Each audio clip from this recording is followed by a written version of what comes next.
Price Lord. யோவான் 14 John chapter 14 and verse 14. என் நாமத்தினாலே நீங்கள் எதை கேட்டாலும் அதை நான் செய்வேன். இயேசு கிறிஸ்து சொல்லியிருக்கிறாரு, அவருடைய பேரில் நம்ம எதை கேட்டாலும் நிச்சயமாக நான் செய்வேன்னு வாக்கு கொடுத்துருக்கிறாரு. அதனால தான் நம்ம எந்த ஜபம் செஞ்சாலும் கடைசியில் இயேசுவின் நாமத்தில் பிதாவேன்னு சொல்லி அவருடைய பேரால் நம்ம கடவுள் இடத்துல அந்த விண்ணப்பத்தை வேர்க்கிறோம். ஏன்னா நம்ம யோசிச்சு பாருங்களேன், நம்ம கேட்டதெல்லாம் கொடுக்குற அளவுக்கு நம்ம என்ன அவ்வளோ தகுதியான ஆளா, அவ்வளோ பரிசுத்தமாலான்னு கேட்டால் நிச்சயமாக கிடையாது. ஆனால் கேட்கிற நம்மை குறித்ததில்லை, நம்ம யார்கிட்ட கேட்குறோம், யார் மூலமாக கேட்குறோம் அப்படின்றது தான். ஏன்னா இயேசு கிறிஸ்து தேவனுடைய ஒரே பேரான குமாரனாய் இருந்தாலும் அவர் அன்பின் ரூபமாய் நம்மளை அளவற்ற அன்பினால் நேசித்ததால் நமக்காக ஜீவபலி ஆனவர்.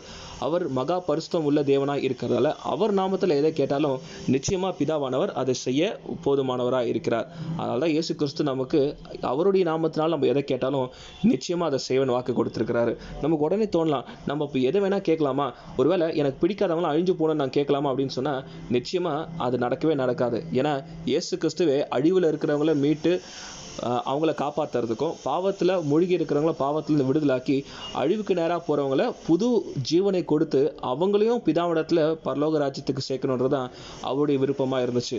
அப்போது நம்ம கேட்குற ஆள் முக்கியம் இல்லை, நம்ம யார்கிட்ட கேட்குறோம், எதற்காக கேட்குறோம் என்று சொல்லி நம்ம சிந்தித்து பார்த்து கடவுளிடத்தில் கேட்குற விண்ணப்பங்களை நம்ம சரியானதாக கேட்போம் என்று சொன்னால் நிச்சயமாய் அவர் நாமத்தில் நம்ம எதை கேட்டாலும் அதை செய்ய போதுமானவராக இருக்கிறார்.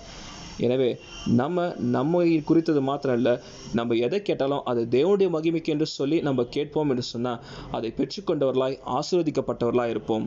Thank you and God bless you.